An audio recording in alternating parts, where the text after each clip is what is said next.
And that was Pack Up Your Troubles. And now, because my granddad is here, I have to start my talk. And my grandfather was in the 9th Division. And excuse me, Matthew, was in the 8th Division. Sorry, 8th Division, correction. And he was is a prisoner of war caught in Singapore, and he spent most of his time in Burma.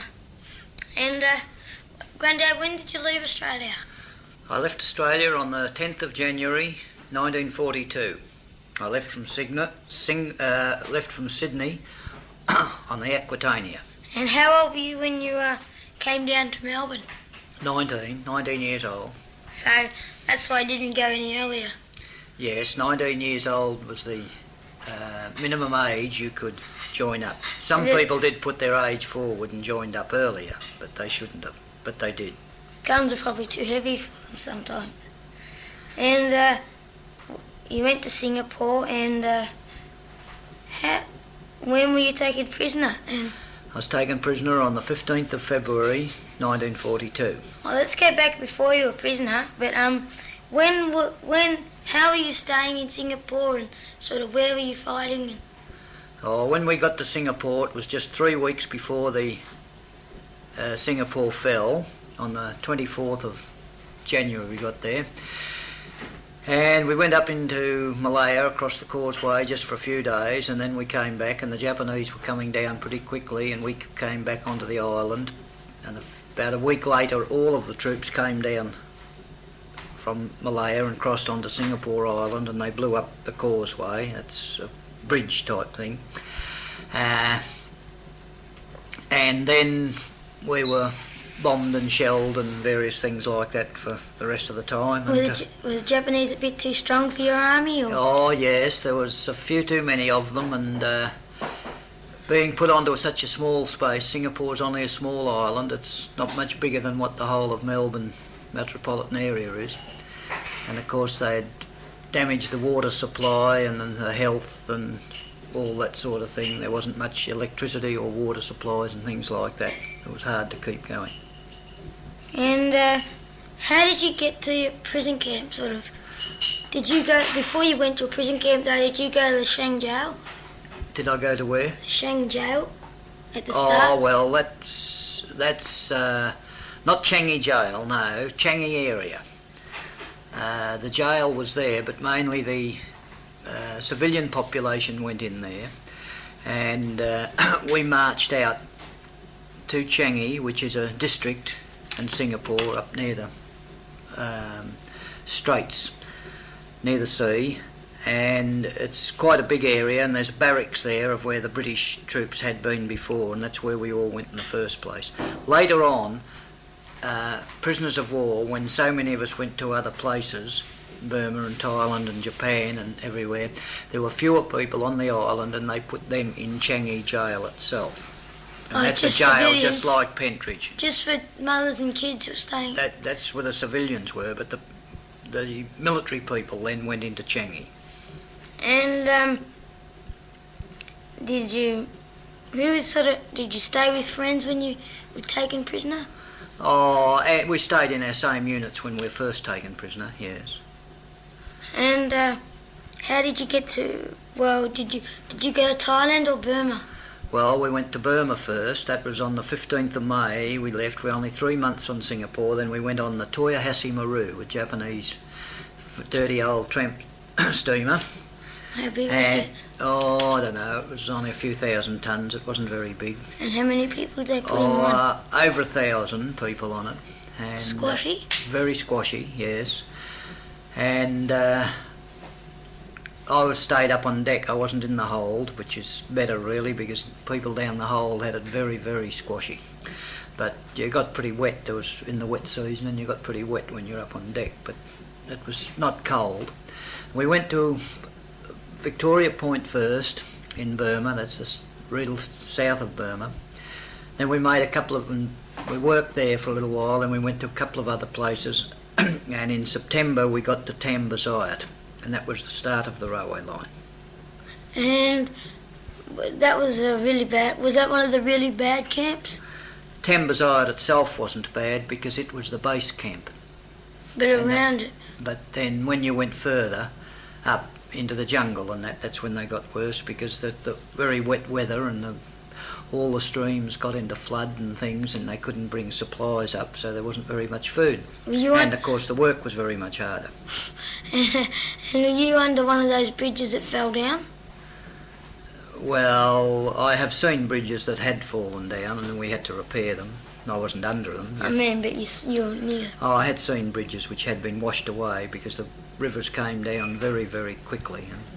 And the engineering wasn't that very good, was it? Not very great, no. I mean, the engineers probably weren't that bad, but it was just a rush job. Yes, they did. A lot of the bridges that were being washed out, they went back later and they built steel and concrete bridges in their place when they had a bit more time. These days? No, that was, even while we were prisoners of war, they replaced some of the old wooden ones which they put in first. What wood did they use in the first place? Wood. I mean, what sort of wood? Just... Oh, big trees which they cut out of the forest and trimmed them up and made the big piles, the big posts out of, and they drove those into the bed and then built big timber. Did you suffer from any disease while you... Oh, yes, I had a few diseases, malaria and beriberi and... Wet or dry beriberi? Oh, what you'd call wet beriberi, because you had a lot of water and you pushed your finger into your ankles and it stayed there like a plum pudding. You know. I had jaundice and some dysentery and How did you get jaundice? Jaundice, it's a sort of a liver trouble, you know. Liver trouble. Jaundice is when you get yellow. They used to call it yellow jaundice. Sort of like hepatitis. A lot of babies get it, don't they? And so were you ever not so sick that you couldn't work for a day or so? Oh, yes, I was. A lot of times. Did you get... Oh, that's... The sick people didn't get as much food as the other ones, Oh, did they? well, we worked it in the camp that they did. The Japanese didn't allow in the camp if they had 500 people sick. Well, they only gave those they only allowed enough food for 500 on sort of half ration, but it was spread about. Actually, the sick people didn't get it, but often when you were very sick, you didn't eat much anyway. Well... Even when you weren't sick, I tell you what, the amount you got didn't seem like much. It wasn't a whole lot. I mean, no. What did you eat? Oh, it was mainly rice. Rice and rice. More rice and more rice. Often it was weevily rice or it was seed rice. It had smelled quite badly and that Maggots? because it had been prepared. Often there were grub sort of things in them, which you ate anyway because they'd been boiled. Extra flavour. Stewed up. But John, when you were working on the railway line, it was just mainly 3 meals of rice a day, about a half-pint pannikin of rice, and that's about all you got. Just often on the evening meal, sometimes you got sort of a vegetable soupy sort of stuff in which a few local vegetables or leafy, weedy type things were boiled up. That's how you get your vitamins or something? That was to help with the vitamins, yes, because vitamins were very scarce. And you did get a little bit of meat would come into the camp sometimes, but you didn't really get any meat. It'd be one of the local cows, and they would kill that, and then it'd be all sort of stewed up, and you really got a meat broth. You didn't get chunks of meat, you know, it was just like a very thin soup. What was that, the cow story or something? With the 2 cows? Oh, I think I did say to you heard me saying one day that the Japanese were very fair. If they had a camp of 1,000 prisoners of war and 50 guards, they would share everything, you see. They'd bring in 2 cows and there'd be 1 cow for the 1,000 prisoners and 1 cow for the Japanese, 50 Japanese, so that was perhaps fair, 1 each, wasn't it? No, you wouldn't. How much would a cow piece would you get about? You wouldn't get lumps of meat. It was just stewed and stewed and stewed, and you get little shreds of it through your meat. It was just like a very thin soup. Oh, like with pâtés and not pâtés, but paste, and you got all the bits of meat through. And did you meet anyone famous while you were there? You know, Dunlop or? No, Weary Dunlop was on the Thailand side. Did you ever go to Thailand? Ever went to Thailand? I went to Thailand, but he would left then because they weren't up on the line for as long. They came up in what was called F Force, and they didn't start up on the railway line until 1943, halfway through 1943. They only had, a lot of those people only had 6 or 7 months on the railway line, but they had it very bad because it was right in the wet season. Whereas I started on the line in September 1942, and with a bit of a break down to Thailand at the end of 1943, I was back again to Burma and didn't leave Burma till October 1944. So I was there for, really with one bit of a break, I was in Burma for 2 years. And did you have any good times and bad times? Oh, some times were better than others. When we got down to Thailand finally, that was much better because there was more food to eat because we were in a better part of the country. Closer to Japan, and it probably is more open. It was more open. It was agricultural type country, and there were chooks. We could get a few eggs and things like that then. But that was because it was down in the more settled area. And did you ever get bashed? Oh yes, we got bashed occasionally. The Japanese had that habit that we had to bow or salute them, and I remember one which is funny afterwards. But my friend and I were Was it sort funny of when you were in the middle of it? pretending. Was it funny when you were in the middle of it? Not really. We pretended not to see the Japanese, but he knew we did, and so they took us over and they made us stand in front of the guardhouse and slap each other. Punch or slap? Oh, sort of slap, but they realised that we weren't hitting very hard, so they come out and showed us how hard we should be hitting each other. And that went on for a while. But did you used to sleep in bed next to your best mates? Oh, you got mixed up a lot because they didn't rely to the units. So for a long time I was with this one particular bloke. He died soon after we come home from... He was very sick when we were over there, and he died in Heidelberg very shortly after. Oh, was he the one who came straight... Grandma was telling me just before about someone who came straight from the hospital. One particular guy went straight from the ship to the hospital in Heidelberg and that's him, died. Yes. Yeah, that's right. Yeah. He would have had lots of... If he survived I went to visit him in hospital when he was in Heidelberg. Yeah, if you survived that, you would have had lots of funny times after that. Good times. Many. Yeah, well, how's that now? Oh, it seems right. And then how did the Japanese let you go, sort of? Oh, they let us go because they had been told that the war has ended and they got beaten. And we didn't know very much about it, but we were lined up one day to go to work, as we always had been. And we stood around for quite a long time, and then we were told there was no work today, so we sort of went back and there was a few rumours. And the second day we lined up again for work and we were dismissed again, and then a while later we were called up again on parade, and our people in charge, the Australian in charge of the camp, he announced that the war was over. And was there any people who smuggled radios where you were? Not where we were exactly, no. Changi Chow.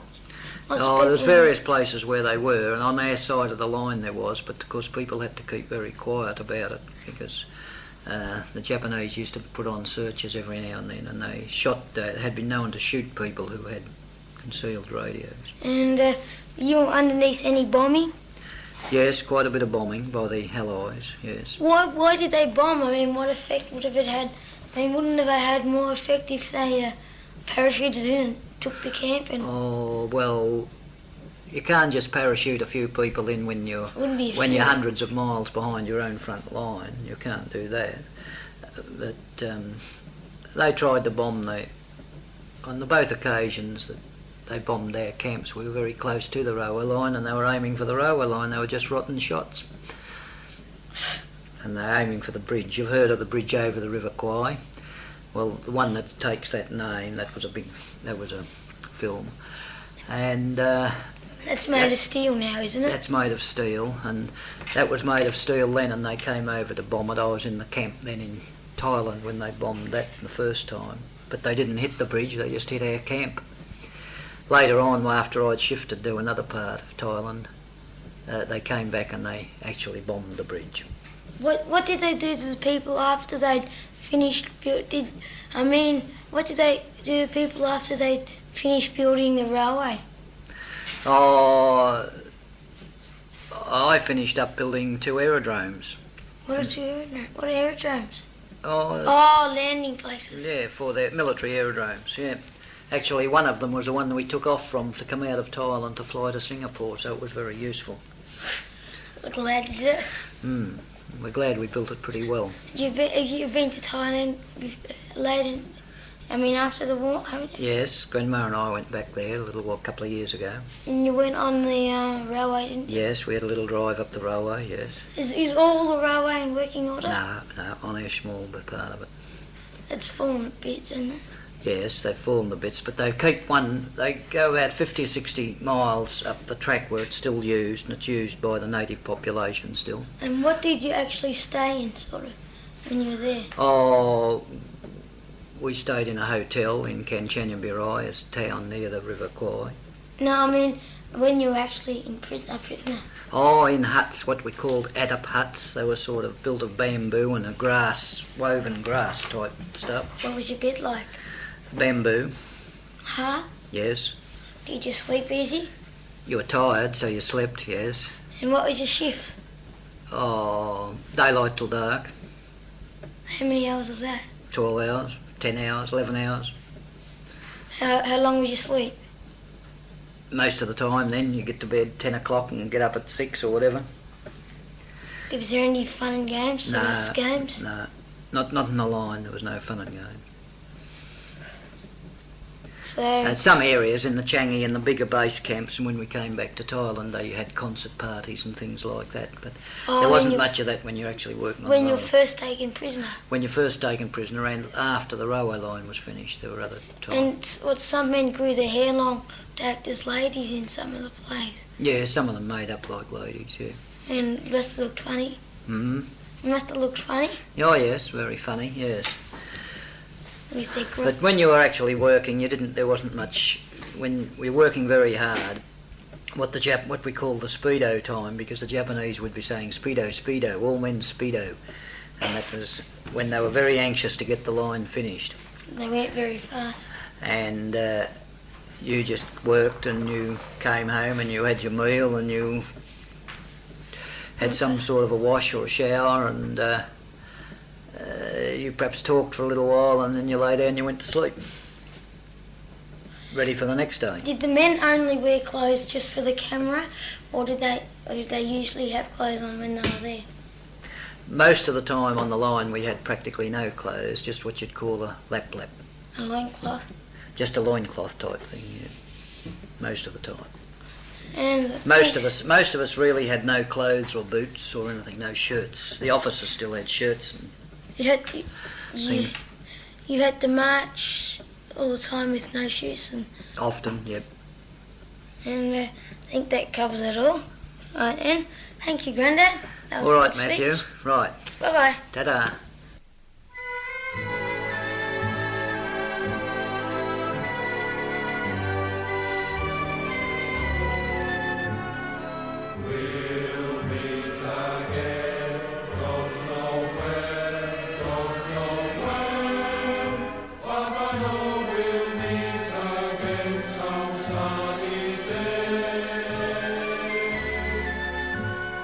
Keep smiling through.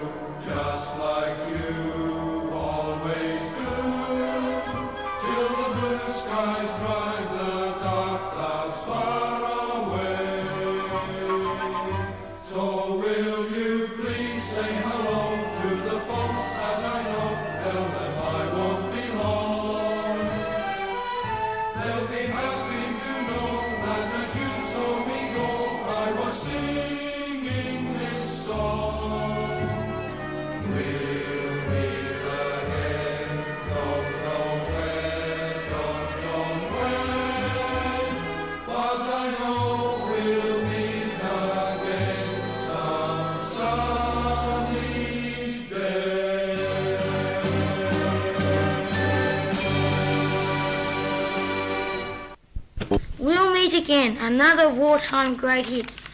And here I have my grandmother who was living in Melbourne when the war was going on and had to do up with rations and waiting on people.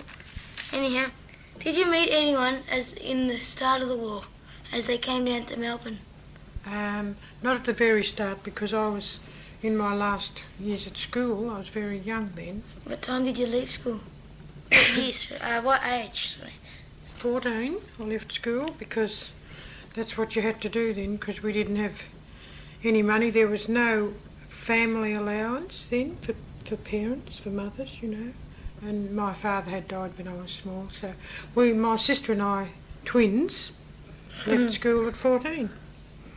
And there's this teacher at school that used to pick on you too, needle teacher.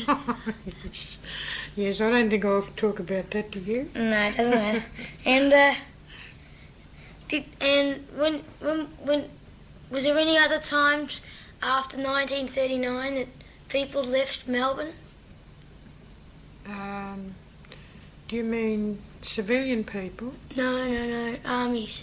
Oh, yes, they were going quite frequently. Well... Did you go and wave goodbye to them every time they left? No, you wouldn't know exactly when they left because it had to be done in secrecy, you know. Because the enemy might bomb ships and all that sort of thing, you know. But not in Melbourne. How'd they get to Melbourne? Oh, well... Oh, on the way to Sydney. So, yes. But they could take a very funny course that sort of went in and out, sort of zigzaggy. And when did you meet Grandad? I mean...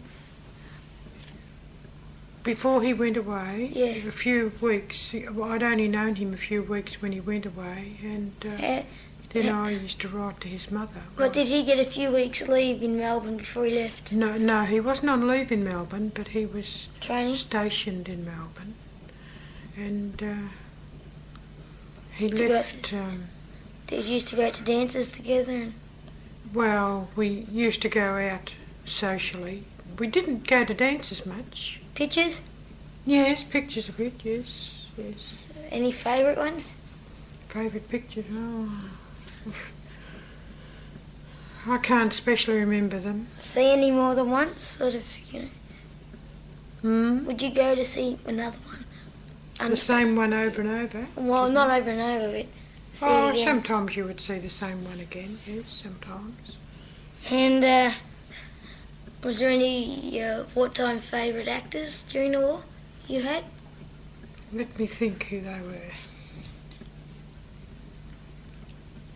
Well... Hard question. Laurence Olivier was one, but he is Sir Laurent. Oh, I think, is he still alive? I don't know. I don't have a clue. Oh, the wartime pictures were good because you saw two pictures. You'd go to the cinema and you would see newsreels and two films. Not like it is now. Half the show is ads and the other half is one film. And did you like Humphrey Bogart and all that? Because he was at his height during the war. Well, Humphrey seemed to only become a hero in later years, more recent years. He wasn't a special... After his death or near his death? I suppose after, because he was just a baddie in most of the pictures, and people didn't idolise baddies then the way they do now in the films, you know. And because there's some actors that are always baddies and always goodies in those days, but these days they just pick a part that suits that person. And like he wasn't always a baddie, but usually he was a bit of a tough guy. Like a gangster? Yes. Did you ever see Gregory Peck? Yes, we liked him. We girls. Idolised him? He almost didn't idolise him, no. Was there any notices in the city or something about injuries and death and casualties? From the war, yes, you would see. The casualty lists were in the newspapers. Various ones, wounded, died of wounds, killed in action, that sort of thing. How much were how much of the paper was on the war? A good bit of the paper was war. war news. A lot of the reporters actually go to the fields. Yes, the cameramen in particular did. They had what they called war correspondents. The correspondent is the Oh, man they who went with writes the news, army. eh? They went as part of the No, army. they were not. No, But they weren't they were actually. employed by their newspapers, but Did they go with the army to get yes, yes. there? And Some of them went right into the battle zones to get the dramatic films. You know. did you ever read one of your friends' one of your friends' boyfriends or your friend or something like that? A name down the list. You'd see it occasionally in the list. Yeah. Did there seem to be many Australians die? Yes, I think even one is too many. You see, so. Well, there's always There someone were. dying due to old age, but was there many dying, you know, for a war? Was there a lot dying? It seemed to me that there were a lot. Yes. And it's like Bendigo, how they had a tree to honour every person who died or served or something. And The Avenue of Honour. yeah, we drove through that. And is there, you know how there's clubs for men who went to the war? Is there clubs for ladies living in Melbourne during the war?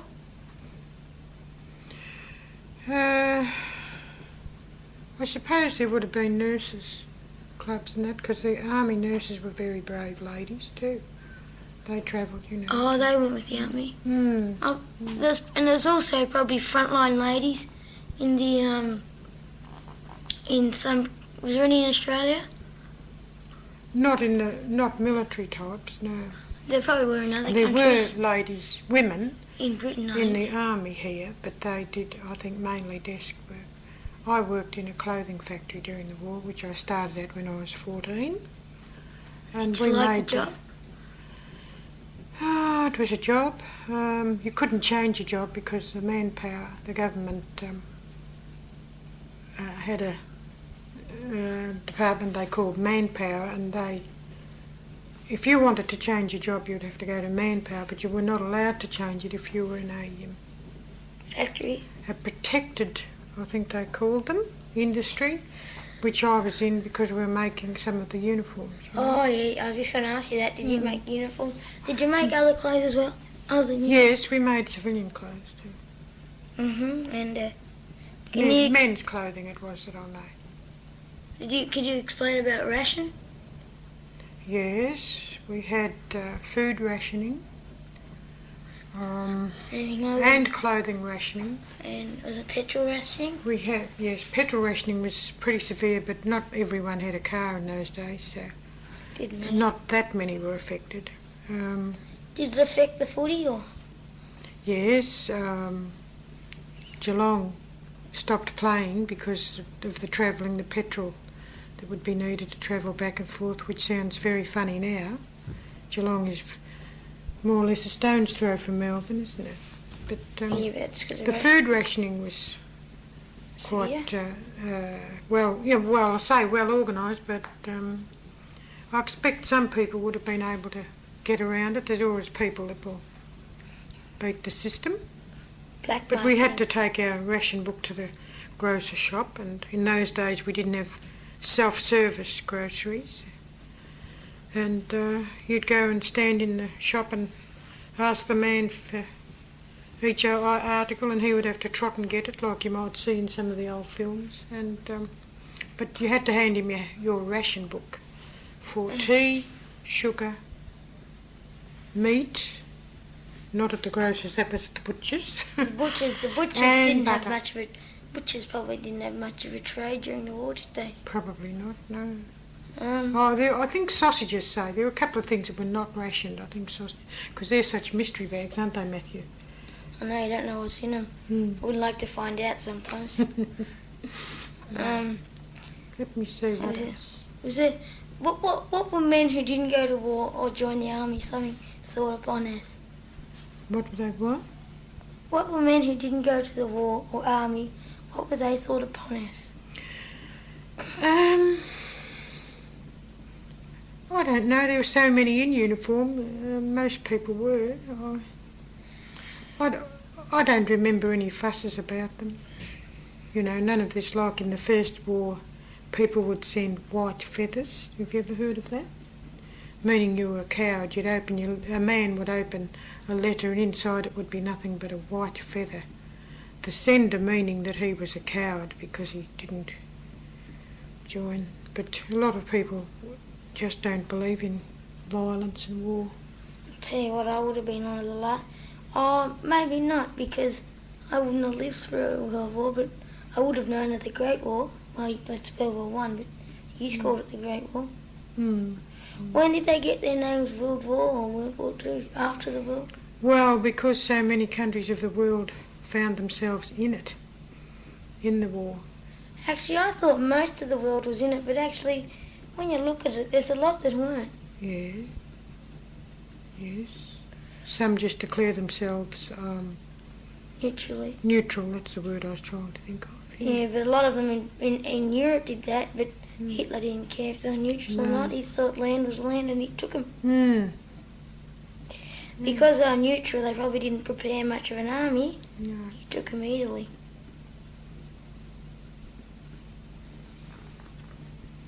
Yeah,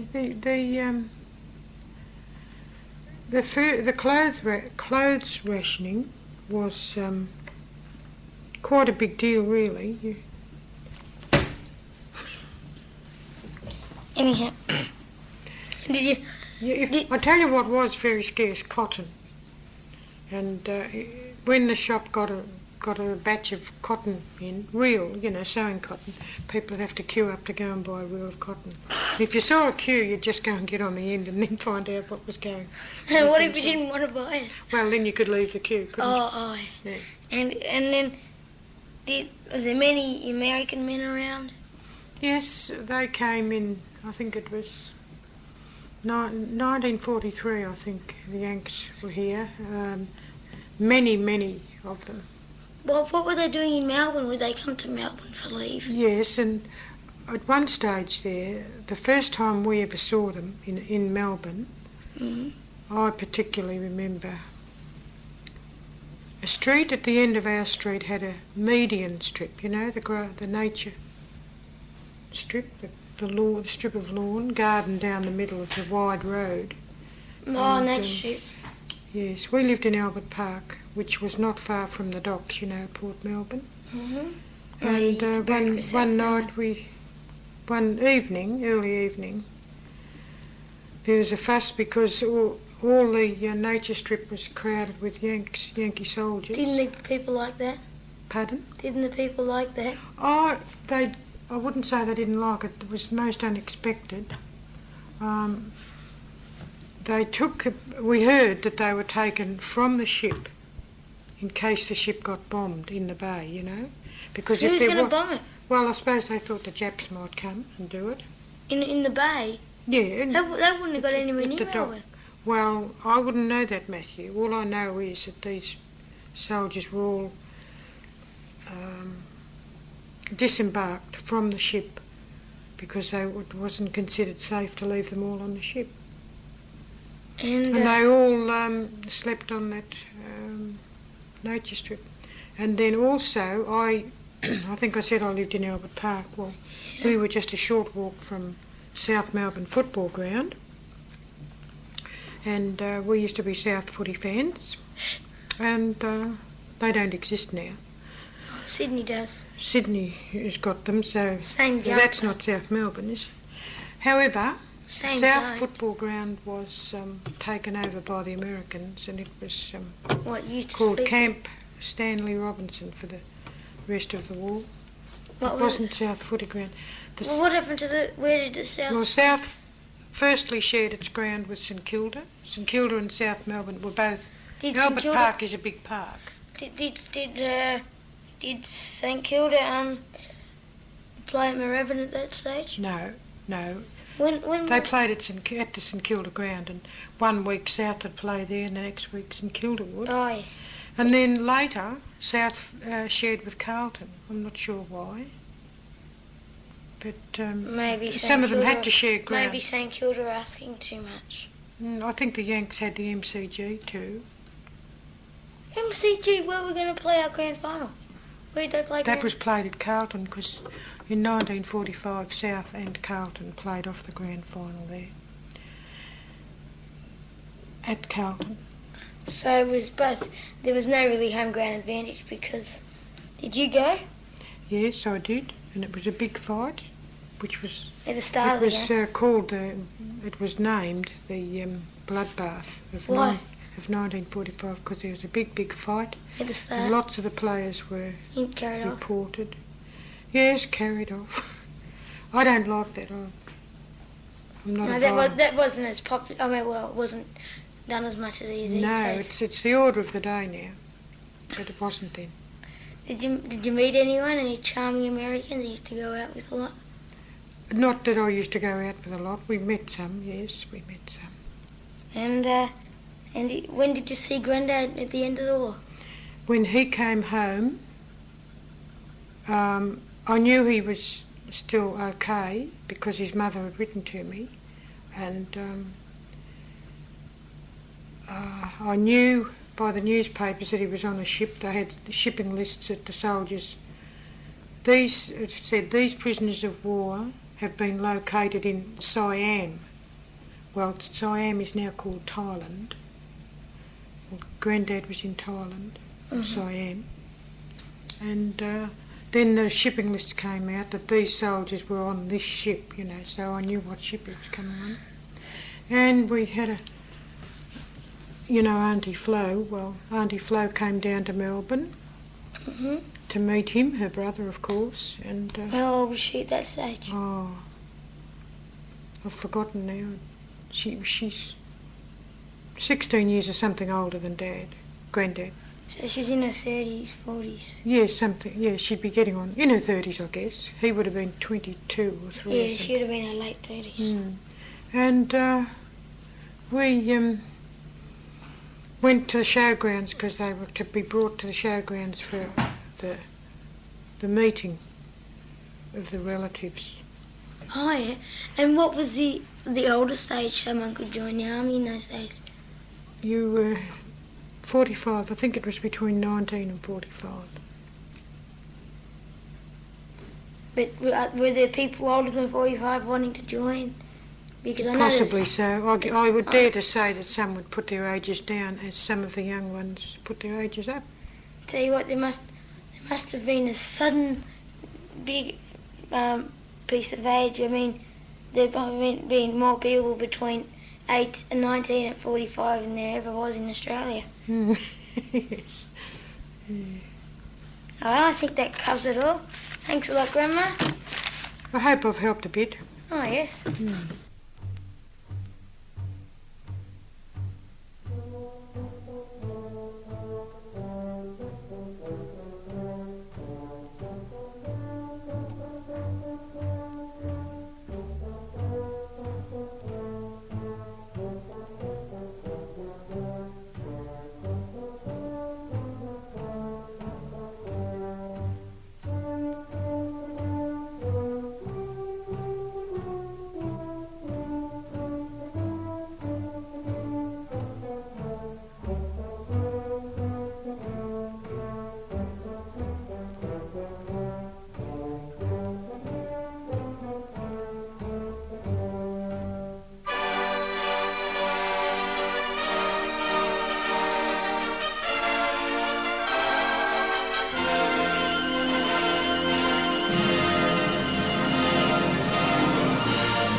Matthew Vincent signing off after Waltzing Matilda, and sorry about that I couldn't get a person who fought in Africa because the tape played up the first time. And so this is Matthew Vincent signing off.